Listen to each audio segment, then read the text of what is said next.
Hi hello friends, అందరూ ఎలా ఉన్నారు? బాగున్నారా? ఈ రోజు పొద్దు నుంచి సాయంత్రం వరకు వర్షం కురుస్తూనే ఉందండి. ఇలా చల్లగా ఉన్నప్పుడు వేడివేడిగా ఏమైనా తినాలనిపిస్తుంది కదా. నాకైతే ఉల్లిపప్పు కూడా తినాలనిపించింది. పిల్లలు కూడా స్కూల్ నుంచి అప్పుడే వచ్చారు. మా పిల్లలను కూడా అడిగాను. మా అమ్మాయి ఉల్లిపప్పు కూడా కావాలంది, మా అబ్బాయి అయితే అట్టుగా బజ్జీ కావాలన్నాడు. సరే చేసేద్దాం, నేనైతే రెడీ అయ్యాను. ఉల్లిపప్పు కోసం అన్నీ రెడీ చేసి పెట్టుకుని ఈ ప్రాసెస్ అలాగే తెలిసింది కాబట్టి నేను చెప్పట్లేదు. అలాగే అట్టుగా బజ్జీ కూడా కట్ చేసుకుని ఉప్పు, కారం, పసుపు, అల్లం వెల్లుల్లి పేస్ట్, గరం మసాలా కలుపుని పక్కన పెట్టుకున్నాను. పక్కన పెట్టుకున్న తర్వాత శనగపిండి కూడా కలుపుకొని నేను పక్కన పెట్టుకున్నాను. ఆయిల్ అయితే వీటెక్కింది. ఇందులోని అటుక బజ్జీ ఉల్లిపప్పు కూడా వేసి వేడివేడిగా తిందాము.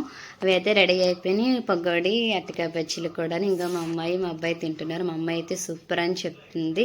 అలాగే మా అబ్బాయి కూడా తింటున్నాడు. మా అబ్బాయికి అటుక బజ్జీలు అంటే చాలా ఇష్టం. వాడు కూడా సూపర్ అని చెప్తున్నాడు.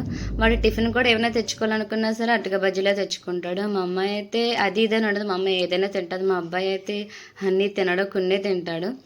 నా వీడియో కనుక మీకు నచ్చినట్లయితే లైక్ చేయండి, షేర్ చేయండి, సబ్స్క్రైబ్ చేసుకోవడం మాత్రం మర్చిపోకండి.